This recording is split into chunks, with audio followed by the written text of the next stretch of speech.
तर इकडे मुंबई महापालिकेसाठी भाजपनं दादरच्या वसंत स्मृती कार्यालयातून एबी फॉर्म वाटप सुरू केले।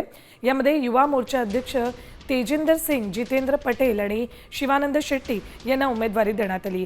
तसंच पक्षाचे माध्यम प्रमुख नवनाथ बन हे देखील निवडणुकीच्या रिंगणात उतरणार आहेत। माजी नगरसेवकांसह नवीन चेहऱ्यांना संधी मिळाल्यानं कार्यकर्त्यांमध्ये मोठा उत्साह पाहायला मिळाला।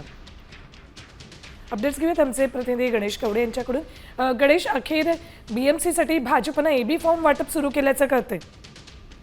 सुवर्ण, नक्कीच, कारण की आज आणि उद्या हा शेवटची तारीख आहे जी उमेदवारी अर्ज भरण्यासाठी, आणि भाजपने रात्रीपासूनच खरं तर एबी फॉर्म वाटप करण्यासाठी सुरुवात केलेली आहे पाहायला मिळते। तर काही ज्या प्रभागामध्ये माजी नगरसेवक आहेत त्यांनाच पुन्हा उमेदवारी दिलेली पाहायला मिळते, तर काही नवीन चेहऱ्यांना देखील आहे ती संधी दिलेली पाहायला मिळते। प्रामुख्याने भाजपचे प्रवक्ते, माध्यम प्रमुख असणारे नवनाथ बन, युवा मोर्चाचे अध्यक्ष तेजेंद्र तिवाना असतील, या युवा मोर्चाचे पदाधिकारी सनी सानप असतील, शिवानंद शेट्टी, जितेंद्र पटेल, तेजस्विनी घोसाळकर अशा सगळ्या उमेदवारांना आहे ते भाजपकडून एबी फॉर्म वाटप करण्यात आलेला आहे।